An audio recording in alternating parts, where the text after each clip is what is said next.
I think dance is the most contemporary art form, because what is more contemporary than the body? It's here and now, and that's the tool. You could ask yourself, do the clouds dance? Do the birds dance? I also think that dancing is celebrating our humanity, because you use the mechanical aspect of your body, the sensuous aspect of your body. It's always about organizing the space with each other. It's always social, even if you dance alone. Yeah. As I said before, it's emotional, because in our body are engraved all the human experiences, not only of myself as a child, but also of my father, my parents, but my grandparents, my ancestors. It's always an intellectual aspect, you know. It's a way of looking at the world and of defining thoughts, articulating reflections. And it's always spiritual. It's always spiritual because it's natural, and I do consider that the nature is spiritual. The spiritual aspect, yeah, is sort of self-speaking, I find. And of course, then I even would not shy away from calling that it has a potential cosmic dimension. Yeah. Do the planets dance? It's all about movement. It's all about opening and closing, about spiralic, centripetal and centrifugal. Well, I come from a background that is from farmers, and my mother was a teacher, so agriculture. We liked to play theater at home, but it was in the 60s, nearly very close to Brussels, and it was the big times of Maurice Béjart. I basically think I started to dance like a lot of children, mainly little girls, want to dance. I saw the pictures of those beautiful dancers of the ballet of 20th century at the television, and at a certain point I asked my mother, I wanted to dance, I wanted to turn, I wanted to fly, I wanted to walk on my tiptoes. And she brought us to a school a couple of villages further, but after 3 or 4 times she was tired of driving us each time, and then she decided to make a school, a small ballet school in the village where I lived. She went to the priest and asked if she could have the room, the locale of the village, and that's how I started dancing. I think I've had some very inspiring teachers. The very first teacher I had, and also later on. I think it has been important. I was accepted in Mudra, the school of Maurice Béjart, after my secondary school, where I mainly started Greek and Latin.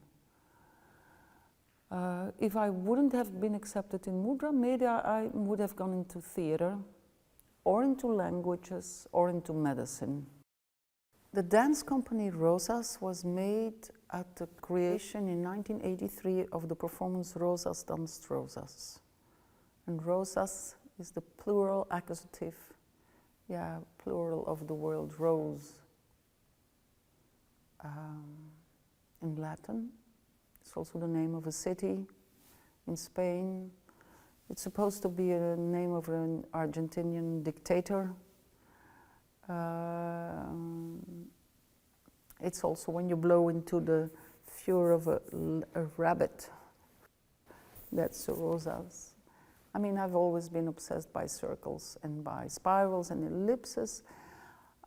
It was a development of Fase. It had the same notion of repetition, of a quite rigorous, repetitive, nearly based on mathematical structures, but There was an underlying narrative that dramaturgically sustained this piece. I think in the early years, I worked way much more with short sequences, small cells. You know, that's a cell. Yes, and you use systems of accumulation.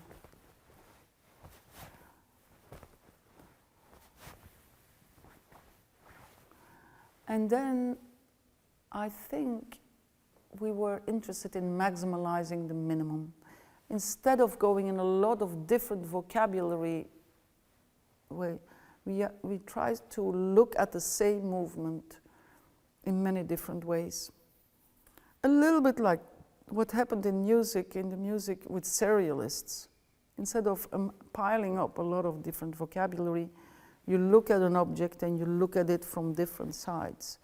And one of the notions in that is, of course, repetition, but another one is the notion of mirrors. Left and right, what if I do a movement to the right and then I do it to the left? You know, this. There is, of course, the mirrors also up and down. What if you do a movement with your hand and you do a movement with your foot? But also very much like in music and in the music of Johann Sebastian Bach and in Baroque music is mirroring in time, retrograde. So if I go there, I retrograde. Yeah? So like you go forward and backwards, or you turn a film backwards. And it's fascination also for the art of the variation, which creates differentiation and which creates unity, harmonizes, and which are very interesting tools for creating counterpoint. You know, simultaneous things going together, and how are they still different, what's happening spatially and time-wise on the foreground, on the background, all those things. Well, it was a very specific project. Rosas, Danst, Rosas was written in 1983, and several generations of dancers danced it. And then at a certain point, I think on the 25th anniversary, I don't know exactly, after several generations had danced it, I had the idea it would be nice to give it out to a larger public. Of course, today we know the access to different dance styles and dance moves is completely changed since the internet and since YouTube. It's the biggest dance library in the world. Everybody can look at it. I was inspired also by the Belgian dancer Stromae, who has these little videos where he explains how he makes a song. And then I also saw that certain people were inspired by it, or call it copying it. And then I thought, well, yes, let's put it open. Let's put it open to as wide possible public, you know, so that people can make their own dance starting from that. So I was happily surprised by it. It also came because it came from a very nice thing, is that it was a school in a city in Louvre who was coming to see the show, and they had to write a paper with it, and the students themselves said, oh, instead of writing a paper, can't we make our own Rosas, Danst, Rosas? They asked it to the teacher. And then somebody showed me that video, and I found it was fantastic. They took some other music. I think they took some Madonna music, just like a Virgin, and they danced Rosas, Danst, Rosas to that. And from that idea also came, well, let's give them, let's explain them to young people, old people, people with different backgrounds, people of different gender, to make their own version. I think the most important has been Bach. Yeah, I think I made 7 or 8 performances to the music, and Bach does indeed take a special place in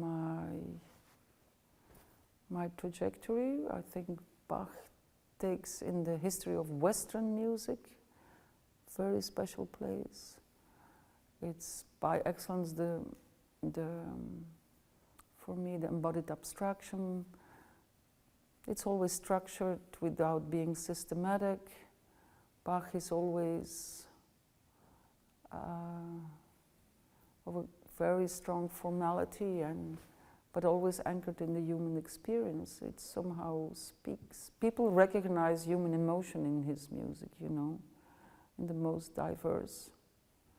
Bach wrote music soli Deo Gloria, to the glory of God. But I think his notion of this nearly notion of that what we don't dare to name, of what we suspect, or that we desire for, that this what we would call transcendent thing, is because it's so much anchored in the human experience. It's like little chunks of eternity, you know. It has something similar, like with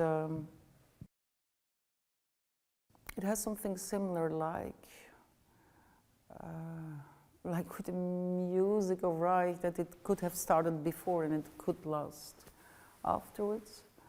It could go on afterwards. It's always about rhetorics, you know. I think Bach, Steve Reich was always very much influenced by the music of Bach, as he was with the music of John Coltrane, like Love Supreme, and Flemish polyphonist music, yeah. Well, the school has been founded 30 years ago when Rosas became the company in residence at the Royal Opera House. It was somehow a following up the disappearance of Mudra, the school, when Béjart left for Lausanne. There have been 15 generations of dancers who came from all over the world and where they work as a community over a curriculum that takes 3 years. It's about 40 dancers who come from all over the world to work together and who have a strong technical training in contemporary dance, but also have a quite strong theoretical training.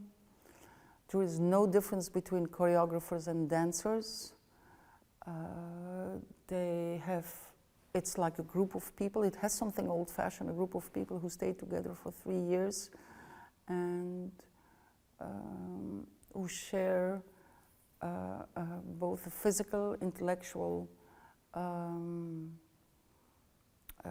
development as individually and collectively, how to work together, how to be closed and focused and develop discipline for what you need as a dancer. In the same time, how can you look to the world and not being closed of what's going on, and raising the questions what art, what dance can be today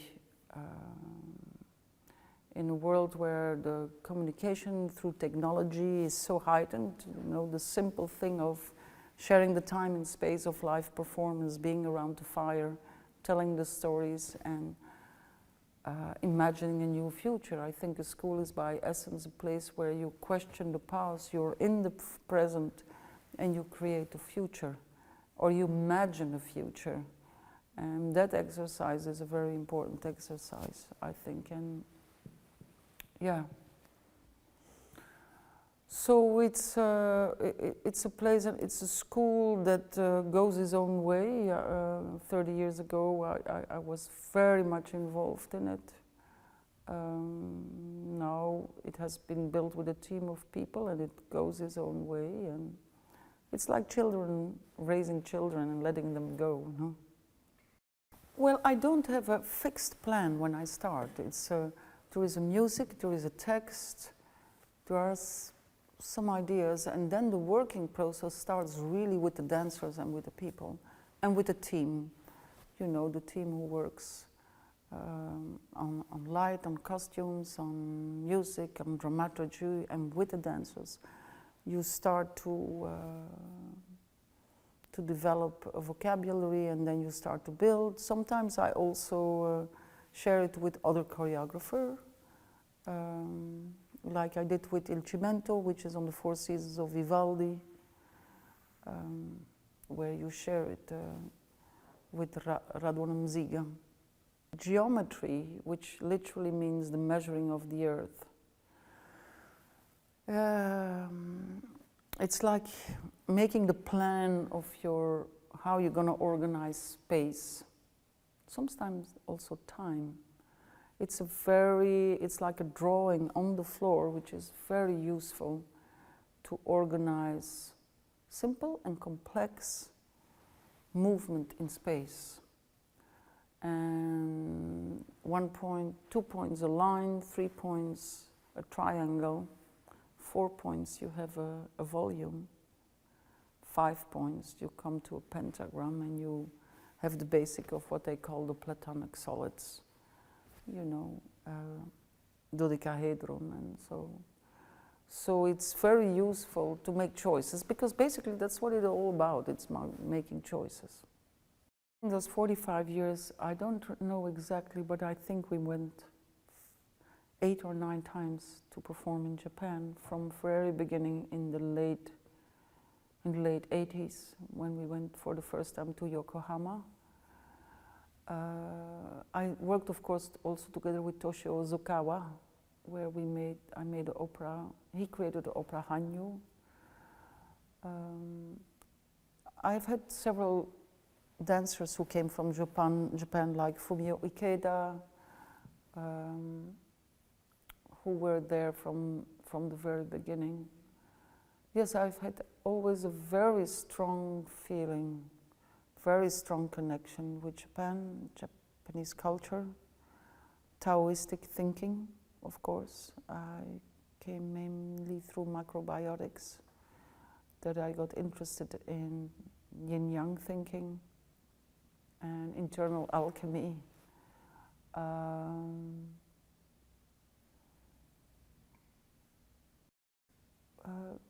I've had, sadly enough, I've never had enough time to spend a long time there.